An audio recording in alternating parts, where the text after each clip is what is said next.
KW Continente presenta los análisis y comentarios del ingeniero José Isabel Blandón y Fernando Correa. Muy buenos días, Panamá. Hoy es miércoles 26 de enero. Usted ve Canex, Canal 21, nos escucha por KW Continente. Bueno, un día en el que, ¿qué debe pasar en el partido panameñista? Porque el Tribunal Electoral debe tomar una decisión esta semana. Si va siempre la convención para el 20 de febrero. Un día también en el que Teresina Vigil, ayer fue pues por medio de un juez, pues recibió el depósito domiciliario. Un día también en el que sigue esa lucha contra el Omicron. 15 fallecidos ayer. Le enviamos también nuestros mejores deseos de pronta recuperación al periodista James Aparicio. Está hospitalizado debido a secuelas del COVID, así que a James, pues lo mejor. Un día también en el que, ya nuestra selección está en San José de Costa Rica. Recuerden, mañana pues, podemos terminar ese juego con un pie en Qatar, separarnos de ese segundo pelotón a 8 puntos y pues, una victoria con Jamaica el domingo, llevarnos, o por lo menos hacer que el camino a Qatar pues, hayamos recorrido la mitad. Un juego importante, mañana 9 de la noche, aquí en las pantallas de Next en exclusiva, lo puede escuchar por KW Continente.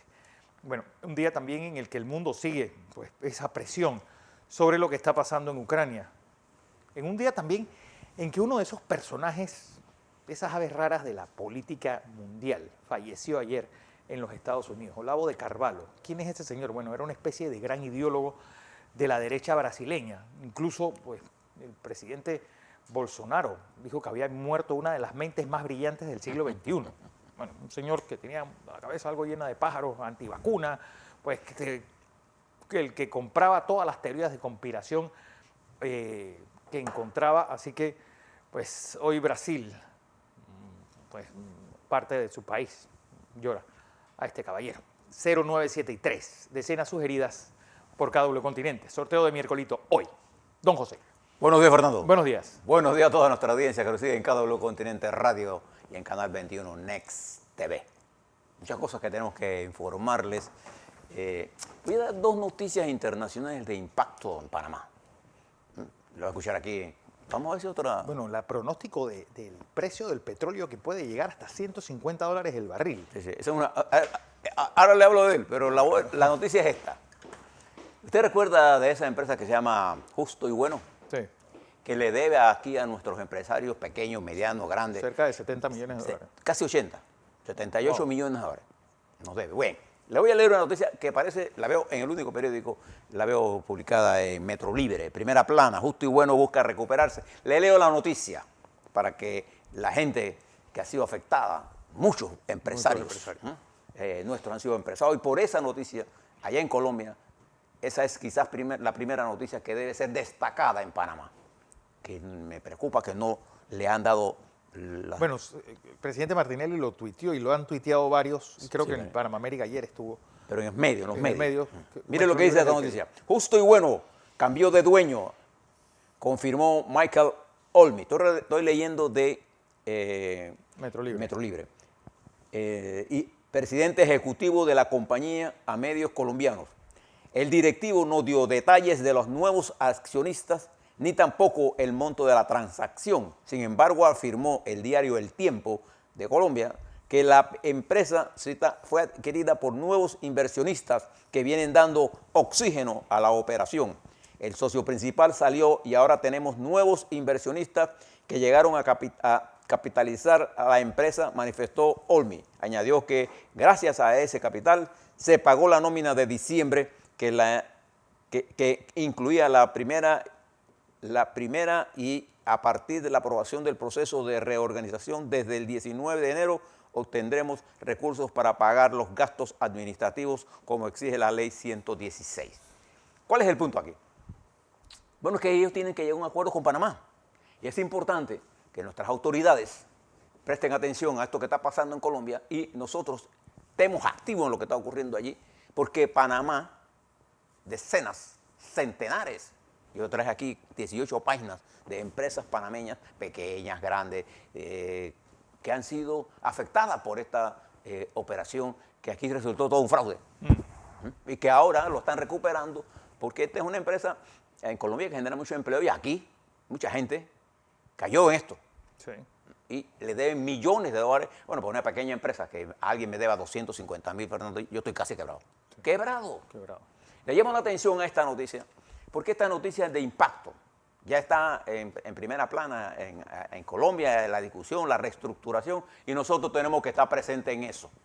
A una exhortación al Ministro de Comercio, a la Cancillería, a los sectores empresariales nuestros, que con los sectores empresariales colombianos, busquemos que Panamá sea parte de ese proceso de reestructuración y que nos paguen a nuestros empresarios los millones, de las decenas de millones de dólares que nos deben a nosotros, particularmente a esos micro, pequeños y medianos empresarios que han sido literalmente quebrados.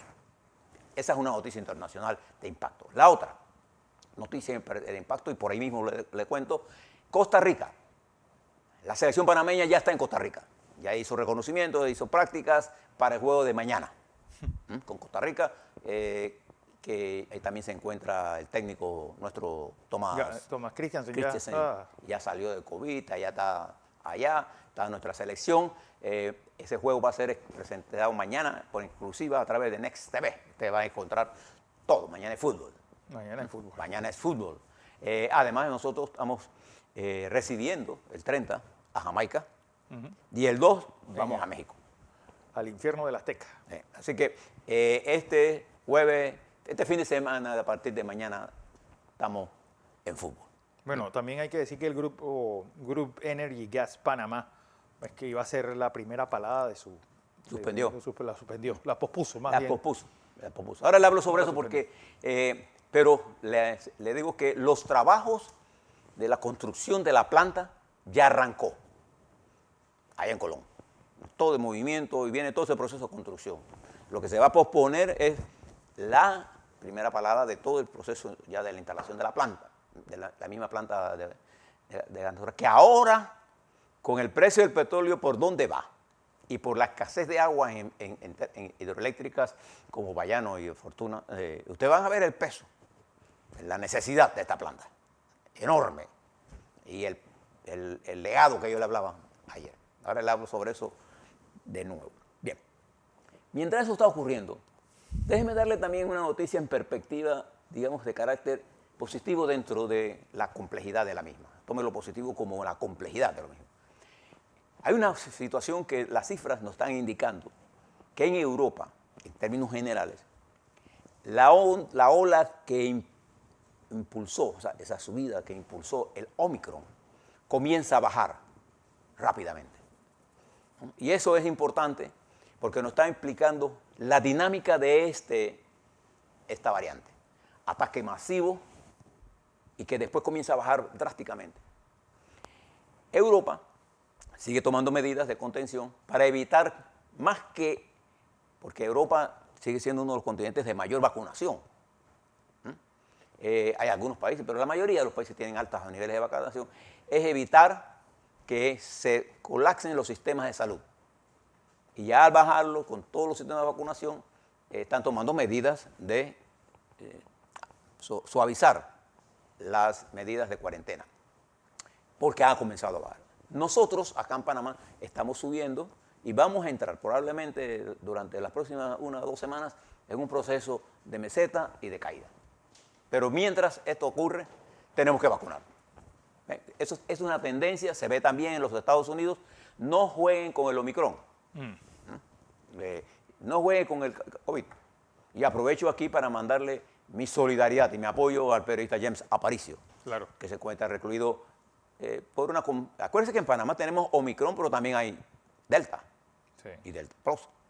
La variante dominante en Panamá, por lo que nos explican los técnicos, es el Omicron.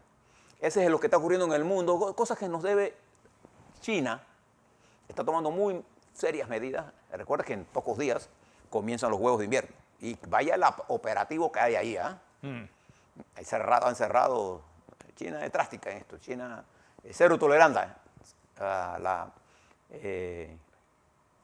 juego de esto de que yo salgo y Y No, estamos en el hay año... 3, 4 casos, cierra y además, todo. este es el año nuevo lunar, el año Tigre. lunar. No lunar, ¿no? Sí, sí.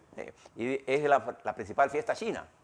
Pero ha bajado la movilización a 2/3. O sea, de 3.000 millones de vuelos ha bajado a 1.000 millones de vuelos. Wow. Miren las magnitudes. Pero ha bajado precisamente por las medidas de control que la República Popular China tiene y la garantía que le quiere dar a los atletas. No hay boletos para la venta pública. Son eventos que se van a ocurrir porque China quiere exhibir la grandeza de sus obras que han construido para estos. Bueno, la verdad es que los Juegos de Beijing del 2008 fueron No, y esto van a ser una belleza, impresionantes. créanmelo. No, y recuerden que fueron nuestra primera medalla y hasta ahora única medalla de oro fue en los Juegos Olímpicos de Beijing. Bien. Y en Costa Rica, para quedarme ahí, se está celebrando la fase final del proceso electoral de la primera vuelta. Como le decía ayer, la mitad del electorado tico es indeciso. Nunca en la historia de los que hemos seguido las elecciones, Es que además que tampoco nunca había habido tantos candidatos. nunca, Nunca. más de 20. Y en ese pelotón de 20 nadie va a sacar 40%. Ya eso es casi, usted puede tomar eso casi, porque el proceso electoral uno lo sabe cuando cuenta. Todos los pronósticos que tenemos con bastante certeza nos indica que habrá una segunda vuelta. Y hay 3 o 4 candidatos que podrían ser el Partido Liberación Nacional, podría ser el Partido Social Cristiano o podría ser el candidato evangélico. El que sí pareciera estar descartado es el candidato del partido PAC, el partido de gobierno, que está en el piso, no llega ni al margen de error. Así desastroso ha sido el gobierno del señor Carlos Alvarado, que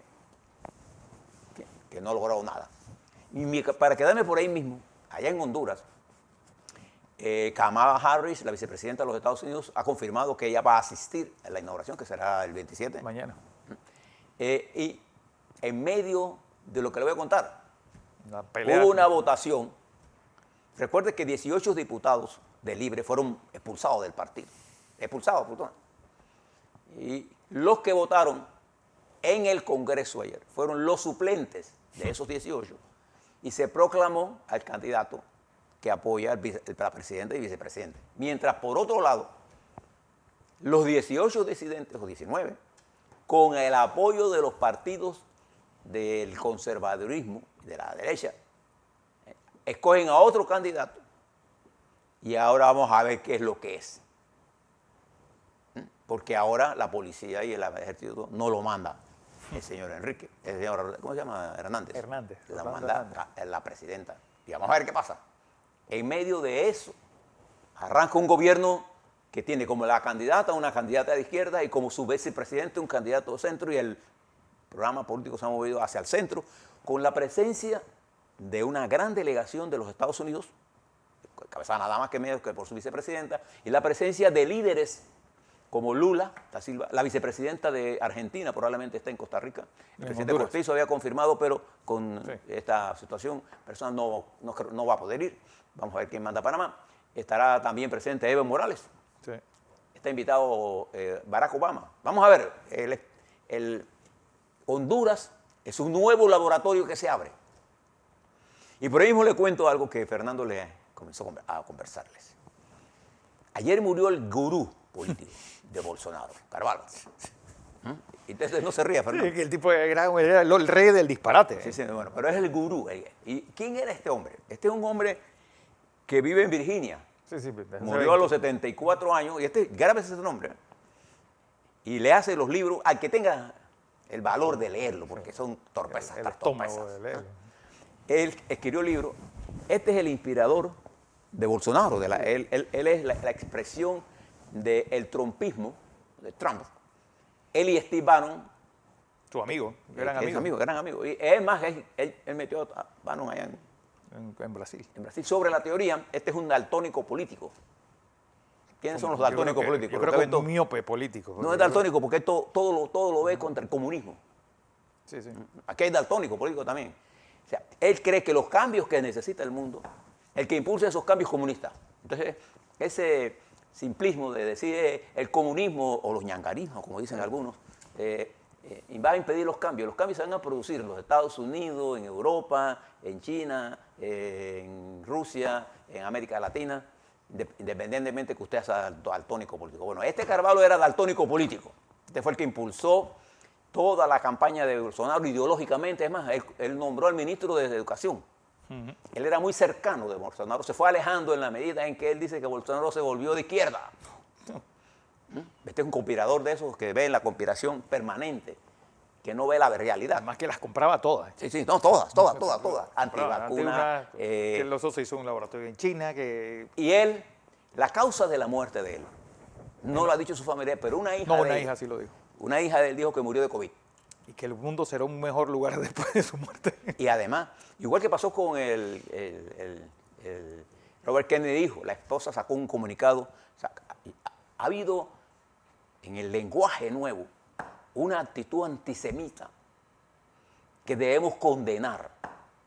Esto de querer comparar las medidas para enfrentar al virus con el holocausto, sí, es como herir la sensibilidad, es herir la sensibilidad del pueblo israelí. Y mañana que se cumplen pues, los 78 años de la liberación sufrió, del campo de Auschwitz. Esa barbaridad que fue el holocausto. Comparar las medidas de sanidad que estamos tomando con el holocausto es una total atorrancia. Esta la hizo el hijo mayor de Robert Kennedy. De Robert Kennedy. Para que usted vea que la atorrancia no está en un solo lado. Igual que el daltonismo político no es de derecha, no es de izquierda, no. Hay gente que nada más lo ve en una sola vía, pues. Hay gente que está defendiendo a Putin, para que usted sepa. Entonces, eso no nos debe preocupar. Ellos tienen espacio, hay que darle el espacio. Vaya a ver si el señor Kennedy puede decir eso mismo que está diciendo en otro lado. Entonces, le cuento esto, porque ahora se distanció. Bolsonaro, ¿y por qué se distanció? Porque Bolsonaro, ante todas las cosas que estaba haciendo, necesitaba de recurrir ¿a quién? A los partidos de derecha, y este tipo decía que todo era uno corrupto. Y entonces se distanció de Bolsonaro. Y ahora Bolsonaro se une a un partido liberal, intentando ir a elecciones, pero hoy, si fueran las elecciones, Lula le daría 2 pases. Lo mataría en ese proceso electoral, igual que el juez metido a políticos, Sergio Moro. Usted se imagina el hombre que montó toda una operación jurídica, el papaciote del lawfare, del uso de la justicia como instrumento político. Sergio Moro, corriendo para la presidencia porque él se considera un iluminado. Y entonces ahora se le fue un gurú, ¿no? De esos gurús que quedan por ahí. Preste la atención a toda esta gente, esta locura que no solamente de izquierda, de derecha. Bien. Le cuento eso para decirle que en Colombia, que aquí, la elección, en Costa Rica hay una multitud de candidatos presidenciales. 8 con posibilidades, o que se creen con posibilidades, de los 20 No, y pico todos que creen. son. Yo no conozco ni un candidato que corra que no cree que va a ganar, ¿no? En Colombia se está polarizando y en marzo van a surgir candidatos. El único candidato que está determinadamente más fijo es Petro para ser candidato. Yo no estoy diciendo que presidente, Petro que ya tiene garantizada su postulación como candidato presidencial. Fajardo, del centro, que compite con Ingrid Betancourt y Baitán y un poco de gente, pero Fajardo tiene eso bastante avanzado. Esto se va a definir de Fajardo en marzo. Y la derecha, que si Uribe sigue empujando a Zuluaga. Oscar Iván Zuluaga. Va a quedar como está el presidente actual, Duque, en el piso. Esa es Colombia, en donde la depuración de marzo va a producir menos candidatos. Pero los que van a competir, la cantidad de gente que quiere ser presidente de Colombia llegan a los 20. Sí, no, en total creo que llegan a 69. Esta cantidad, pero van a pasar por un proceso de destilación y algunos continuarán. Pero los 3 candidatos de derecha, del centro y de la izquierda. Y el candidato Rodolfo Hernández, un señor pues ya de casi 80 años, que está marcando y parece también pues dentro de lo importante. Así que pues, no hay que perder de vista los flancos. Y este Bien. señor Hernández, vamos a ver cómo, porque cada quien tiene un discurso más absurdo y más increíble para un país con una educación política como Colombia. Ayer le hablaba yo del brutal asesinato de la periodista Lourdes Maldonado, ¿te acuerdas? En México. Fíjense las cosas que están ocurriendo. En México es el país en donde el periodismo, ejercer el periodismo es un deporte extremo. Tiene alta probabilidad de que lo maten.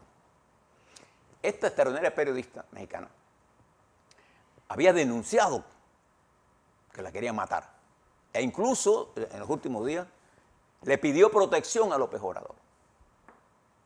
Hoy, el exgobernador de Baja California dice que él no participó en el asesinato. Cuando usted ve explicaciones que a nadie le ha pedido, algo se está moviendo.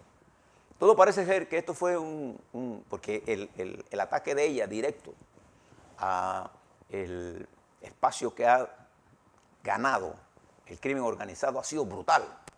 Y eso se paga. Y a los políticos que responden a esas corrientes. Y ella la mataron, la asesinaron brutalmente. Y fíjense lo que hizo el Fondo Monetario. Yo no sé ustedes, yo le he hablado a ustedes de los análisis de riesgo del país. Ya no son solamente financieros, riesgo político. Y obviamente esta ola de asesinatos, de cada 100 asesinatos de líderes y periodistas, 90% queda sin ningún castigo. Quedan como si fueran impunes, totalmente impunes. Y mire que en México hay asesinatos.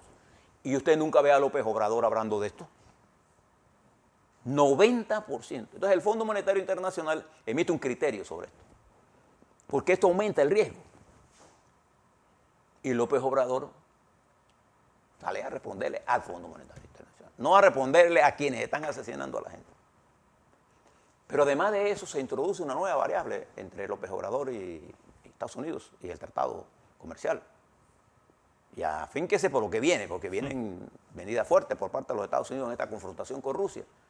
Bueno, esta reforma eléctrica que está haciendo el señor López Obrador lo enfrenta al sector empresarial de los Estados Unidos, que tiene fuertes inversiones en el sector eléctrico en México. Y en esta ocasión, para los que conocen un poco, y habrá gente que comienza a hablar, sobre todo la gente que tiene daltonismo político de izquierda, de que López Obrador es un hombre progresista. Bueno, yo el progresismo lo mido en función de la capacidad de un hombre o de una mujer, siendo dirigente, de entender cuáles son las reformas que han madurado y las que se pueden realizar en cada tiempo. Esa es una revolución. Pero está inventando tonterías sin leer. Las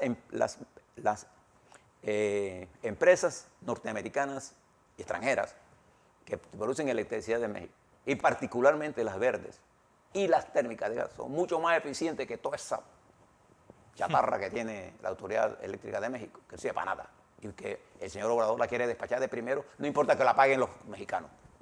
Y México se encuentra en una situación económica seria.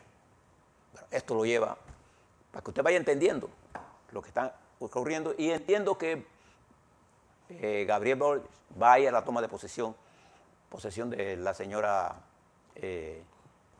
Castro, y también va a ir Bukele, que el Fondo Monetario Internacional está diciendo que se debe estar apostando al Bitcoin. Y fíjese lo que ha perdido Salvador. 50% del valor se fue por estas cosas que hace el señor. Y le está diciendo que vuelva a un sistema más estable. ¿Por qué? Recuerdo lo que hablamos ayer. La incertidumbre es el elemento más complicado que hay. ¿Y dónde está esa incertidumbre ahora? En lo que va a pasar en Ucrania. Ayer alguien me preguntaba, ¿usted cree que va a haber guerra? Mire lo que le voy a decir. Entre Rusia, con el potencial bélico nuclear que tiene, y el potencial nuclear de los Estados Unidos y de Europa, aunque se engañe que Francia tiene, sí. Inglaterra tiene, Italia tiene. Alemania por restricciones. Sí, no tiene, pero... No tiene, pero tiene un armamento sofisticado de ataques. Estas armas nucleares no están diseñadas para usarse, porque de donde se usen, ya, tenemos que... es otro mundo. Por eso, pero que puede ocurrir un conflicto regional de impacto global, Putin nos está llevando a eso. Y Putin le está echando la culpa a Occidente. Pero observe en la conducta de Putin lo que ha hecho. Dígame dónde están las democracias en Rusia. En Rusia no hay democracia, hay régimen totalitario.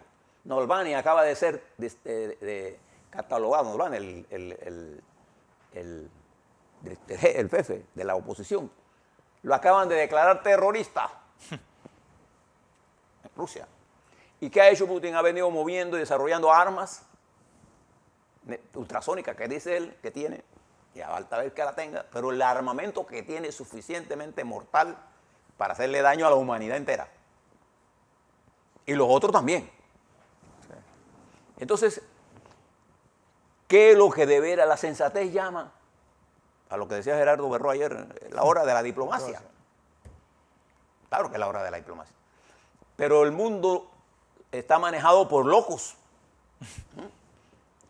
Y usted recuerda el acuerdo cuando Hitler llegó con Inglaterra de que él no iba a invadir. Inglaterra y Francia. Inglaterra y Acuerdos Francia. de Múnich. Sabiendo Inglaterra que Hitler sí iba a invadir, firmó un acuerdo de no invasión. ¿Y qué hizo Hitler?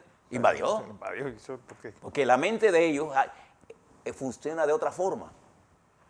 Para Putin y toda su estructura de comunicación, el mundo occidental está en fracaso, en quiebra, los Estados Unidos está quebrado, la democracia, Biden es un débil. Y el lenguaje que se está usando en los Estados Unidos por la oposición pone en peligro la democracia americana. Y quiere aprovecharse de eso.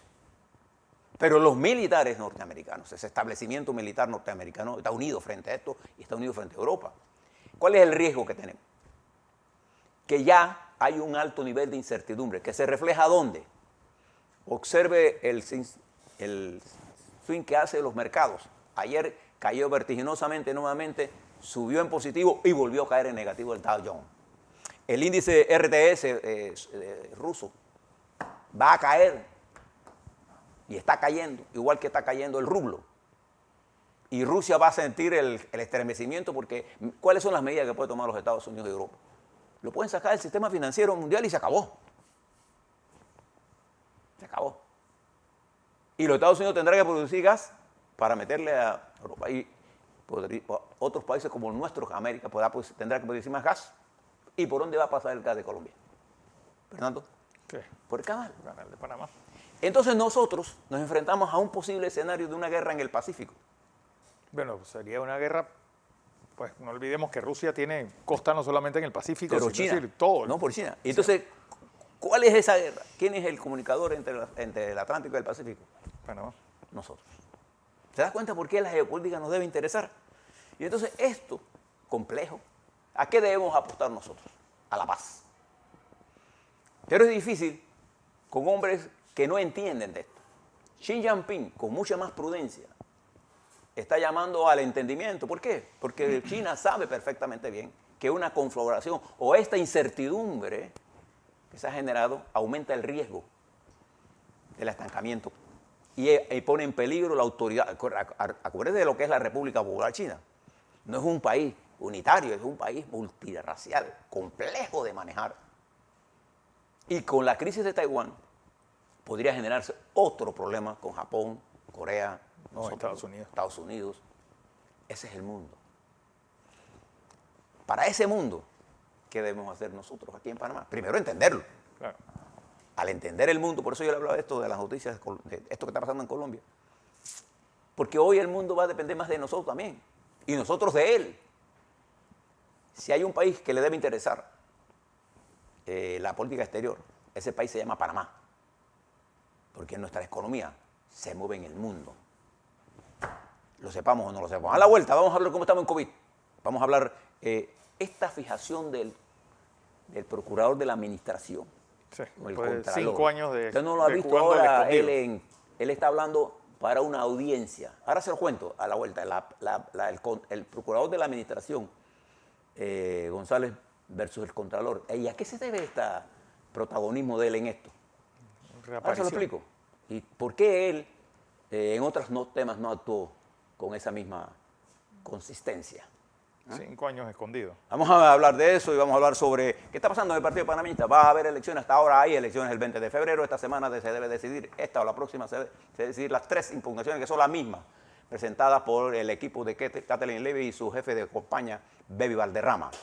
Ellos son los que impulsan estos procesos, de acuerdo a las fuentes del Partido Panameñista que se han hecho públicas. A la vuelta, eso y más. Así es.